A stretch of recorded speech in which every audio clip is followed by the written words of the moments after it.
In this guide to redstone, we're going to be going through the absolute basics of how things are powered and how redstone works. A lot of people think redstone can be pretty complicated, and yeah, they're not wrong.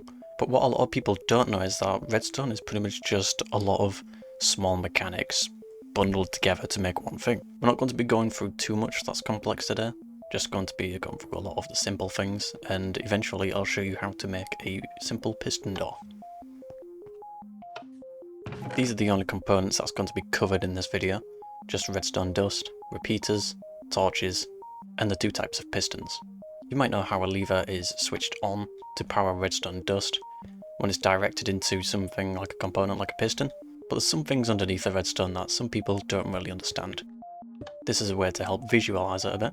So you can see here that the lever is powering this block here because it is attached to this block, but also the blocks that the redstone dust is sitting on is also being powered, along with the block that the redstone is powering into. But this also means that components you place next to the powered blocks don't really need to be touching the redstone. Because these blocks are powered because of the redstone, anything you put near it will work really. However, because this block is not being powered by any sort of redstone, nothing will happen. You can use that for a few simple things like this. There's a few sticky pistons underneath a line of blocks with redstone on top of it. Powering it will power all the pistons, because it's connected to the powered blocks that the redstone is powering. That's the basics of how blocks are powered with redstone dust. Now let's look into the limits of it. When a lever or any other power source powers redstone, it has a limited range, 15 blocks. This is where the repeater comes in handy. The main purpose of a repeater is to extend a redstone's power signal. See how it's now refreshed its power? It allows it to travel another 15 blocks, just the same as a lever does over there. You've probably noticed that levers also have a second stick that you can move a bit, but we won't get into that for now. Now we go into a bit of something called soft and hard powered blocks. Soft powered blocks just means that powered redstone is being directed into a block and it powers this block. For example, the redstone lamp is being powered because the redstone dust is powering it. However, the power doesn't continue through the block. This is where another useful feature of repeaters comes in. When a repeater, or really anything that's not redstone dust, is powering a block, it hard powers that block, meaning that redstone connected to it will also be powered. You can also do this the opposite way, with redstone dust at the start and repeater coming out. There's pros and cons to both of these.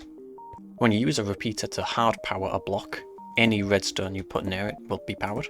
However, when you put redstone dust to soft power a block, only repeaters will be able to receive the connection. Now this is less of a fundamental understanding of redstone and repeaters, but more of a special trick I learned that I found very useful. If you wanted to use crossroads with your redstone, but you didn't have a lot of room to really build it, you might have problems because you only want one of these to be powered. This is another useful case of soft and hard powering blocks. As you can see, the lever I just flicked there only powered that piston. That's because this repeater is hard powering this block, but the repeater is not able to pick up the signal because it only receives power from the back side of the block. This allows redstone to be put on the other side of it, powering the piston. This can also be done both ways, with redstone dust and the repeater coming out the other way. As you can see, as I flip the other lever, this block is powered because of both this directing into the block and being sitting on top of it. But it's not powering the block underneath because of the repeater there. Repeaters do not power blocks that it is sitting on. And because of this, it's not able to mess with the repeater signal here. It's able to power one of these at a time. And yes, it can handle both. One thing that's not very obvious with soft and hard powering is the way that signals are received. So you can see I've got a redstone torch here, and this redstone dust is powering this block. The repeater is able to take the signal from this powered block and hard power this block, and the redstone dust is able to pick it up. Even though they're not really touching, they are next to each other, so it's able to pick up the signal and power the piston. Now we move on to redstone torches. This is a godsend in redstone.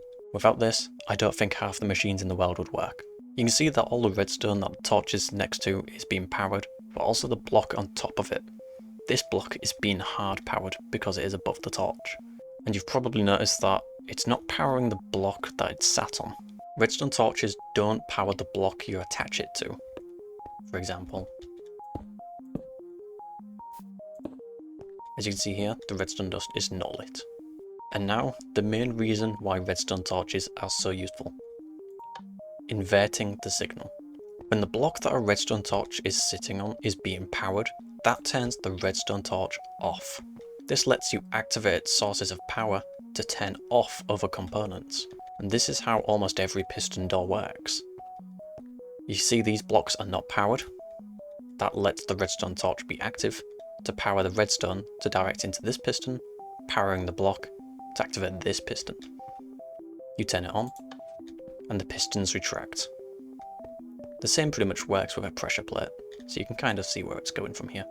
One quick thing I did forget to mention, if you're ever messing around with redstone torches and you notice this happening, that's not a bug or anything.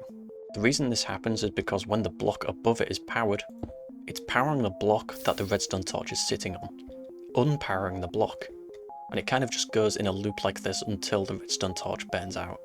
And just before this ends, one small warning, most of you probably know, but just in case you don't, watch out for water.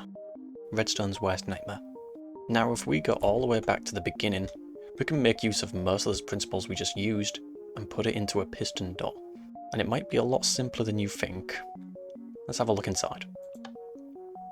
So as you can see, when you step on the pressure plates, it hard powers these blocks, which allows the redstone to be powered, directing into a block which a redstone torch is sitting on, and this turns off the torch.